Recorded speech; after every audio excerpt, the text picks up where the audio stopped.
Hey girl, hey! It's Chellbee. I am the writer behind Chellbee.com. I am also the owner of Chellbee Christian Stationery.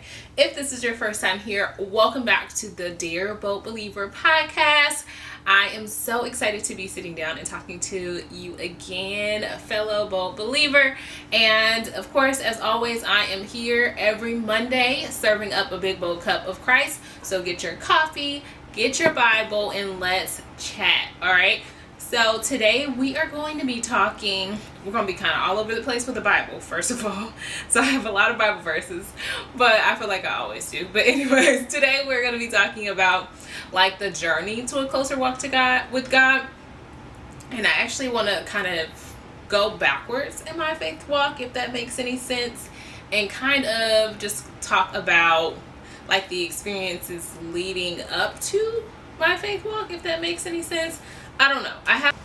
Let's jump into today's episode, which is all about the journey to a closer walk with God. So the Holy Spirit just has been downloading so many things on me lately. Just an overwhelming amount, but it doesn't even matter. That's not even the point of today's episode.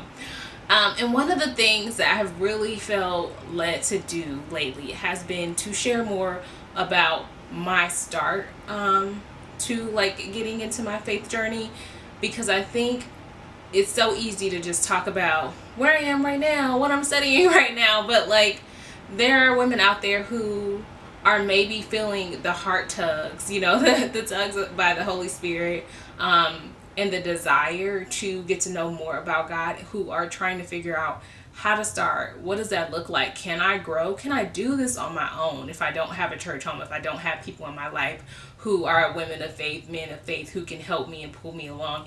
And so I just want to encourage you today by going backwards and sharing my own experience with getting closer to God. And I'm going to try my bestest to stay on topic, but Holy Spirit, just be present and help me to help this be a useful episode for you.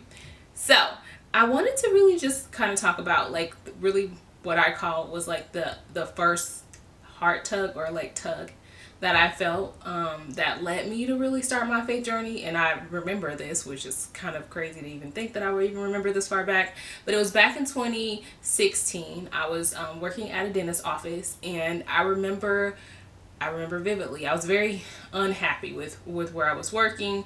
I thought that work was like everything. When I was in school, that's all I dreamed about was, you know, working in corporate America, climbing up the corporate ladder. Like, to me, that was like life. That was goals. It was everything. And so I, was working, and I just was not happy. I just could not find fulfillment, and like things just kept going wrong, up, down, left, here, there, everywhere. There are videos, like old videos on the channel that you can actually see about like my testimony of like everything that happened at work. So I'm not going to go down that rabbit hole today, but what I will say is I was very unhappy with where I was in my career and where things seemed to be headed for my life, because I felt like I was literally headed to nowhere, and I wanted to be more intentional about like my future and not just be like a passerby or just letting other people like lead and direct me. Somehow, some way, I ended up downloading the Joel Osteen app. I started listening to his devotionals like every day. I would listen to them. They're very short usually. I haven't listened to them in a really long time, actually, probably since back then. But I started listening to the devotionals every day, and I've been listening to them, and I was really enjoying them. And I felt like, hey, I'm making progress. I'm walking with God. I'm growing in my relationship with God, and thought I was doing really well. Well, the Holy Spirit convicted me when I was talking to somebody about what I was listening to, the episodes and the devotions that I was listening to, because I noticed I kept saying, Joel Osteen said, and the Holy Spirit convicted me and was like, but what does God say? Do you know what God says? Because you keep saying Joel Osteen, but what about what God says? Shouldn't that be your point of reference? Shouldn't that be where you're speaking from? And now, obviously, I know it was the Holy Spirit, but back then I was just like, why do I feel like this? Like, why do I feel guilty for not knowing the difference between what Joel Osteen said and what the Bible says? So obviously that that guilt, that like level of concern. Like it concerned me that like I didn't know the difference. You know, I just knew what I was on listening to on his like podcast, and I think I was mainly watching like the sermons back then and reading the devotional apps. I just knew what he was saying. You know, I didn't necessarily know it from the Bible because I wasn't reading the Bible. So I say all that to say that that was like my first experience with like literally having the Holy Spirit be like, yeah, no, you know, stop, put a pause on what you're doing, and like it's time to correct yourself and do things like to improve the way you're doing things. And although I didn't know it then that was the Holy Spirit, now learning, growing deeper, you know, I know that was the Holy Spirit leading me and guiding me so that I could grow deeper in my relationship with Christ. And you'll have the same thing happen to you as you begin on your faith journey, no matter where you are, you know, no matter how far you are into it, or no matter where where you are starting. You'll have that happen to you, and it's just about really leaning into that, you know, listening to the Holy Spirit, allowing it to lead and guide you and correct you, and not being ashamed, right? Because we need it. We need the Holy Spirit to correct us because we don't know what we don't know.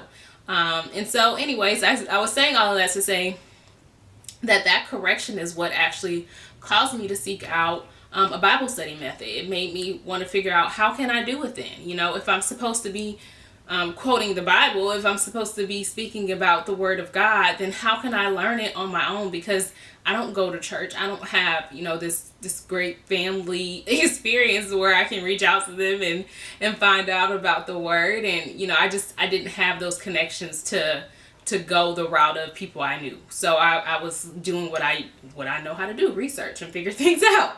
So I started researching and looking for ways to study the Bible. I found the SOAP method. I found several methods, but the SOAP method was the one that I liked the most, the one that made the most sense to me. And I was like, I can do this. I felt like it was something that I could easily do and figure out. So I started doing that.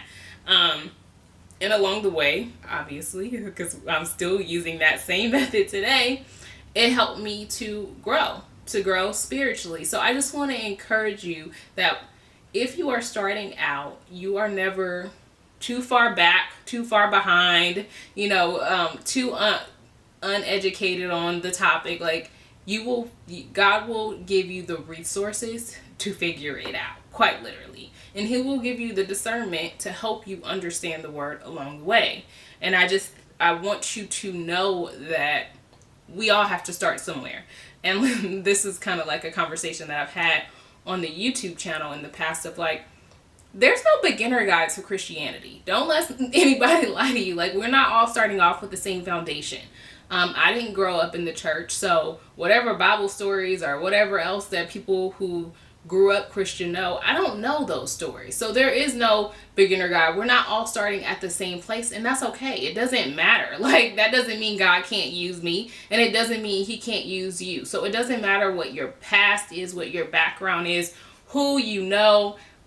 You can start where you are right now. And if you don't know where to start, I do have tons of free resources, including Bible study guides, Bible study challenges, like Bible reading plans, all kinds of free resources. These are not paid, like all of them are free, that are printables on my website, Chellbee.com. And I'll make sure I put the link in the description box. And I have always just like regularly made new resources as the Holy Spirit has led me. And I'm sure there's probably like more than 100 different resources on there.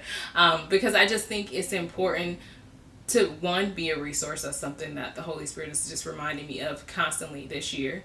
But also to give back, to go and reach my hand backwards and pull up other women who are starting where I did, and to encourage you that you can do it too. Like, I'm not the only one who's capable of Bible studying independently. Like, you can do it too. You will learn, you will figure it out, and you will grow, and you know, God will be right there with you. So let's share the first verse of today, which is actually Romans. It's going to be coming from chapter 12, verse 2, and I'm actually going to be sharing from the voice translation today, which is a little different, but I wanted to share this verse nonetheless. So It says, do not allow this world to mold you in its own image. Instead, be transformed from the inside out by renewing your mind. As a result, you will be able to discern what God's will and whatever God finds good, pleasing, and complete. And that's Romans chapter 12, verse 2. So again, it's just let him renew you. Like, God will renew your mind. You don't have to figure it out. And that's one of the things I really struggled with in the beginning, was thinking like I had to figure it out. I have to do all the research. I gotta, gotta be prepared. I need to know all of the word, right? But you don't have to. Like, God will show you, he will reveal to you what the things that he wants you to take away from your Bible study time, your devotion time, your prayer time with him. He will be right there with you the entire time, helping you along the way. So don't stress out about it having to be a certain way, about your relationship and your journey having to look a certain way. Like, just focus on God. That's it. Don't worry about what other people think, what they see, how it looks. Just literally focus on your relationship with God and carving out that time to spend with him. That is like top priority tip number 1 for me. Like, carve out that time to spend with him. Bible study regularly. I would recommend at least 3 times a week. Pray obviously daily. Like, we all can make time for prayer at the very least. And just carve out that time with him. Like, you will see him change you, change your life, change the people in your lives quite literally. And you will be astounded by what he can do in that time. All right. My next verse that I wanted to share is 1 John or 1 John, I don't know which way that goes. Chapter 1, verse 9. And I'm reading this in the Voice translation as well. And it says, but if we own up to our sins, God shows that he is faithful and just by forgiving us of our sins and purifying us from the pollution of all the bad things we have done. And I wanted to share this verse because maybe that seems off topic, because I feel like I said, when I started to get that feeling like I needed to Bible study, I felt so guilty, like so wrong, like I was just doing something so wrong and so off track. And so I just want to encourage you that no matter what you have done, where you have been, no matter what changes you feel the Holy Spirit leading you to do, don't allow yourself to sink into a spirit of shame.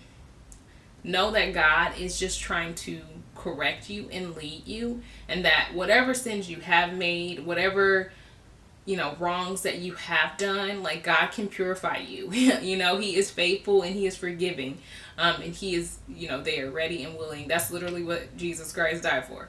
So I just want to encourage you in that. And then the last thing that I really just wanted to share I was actually watching this video, old video of mine. I think it's like from 5 years ago.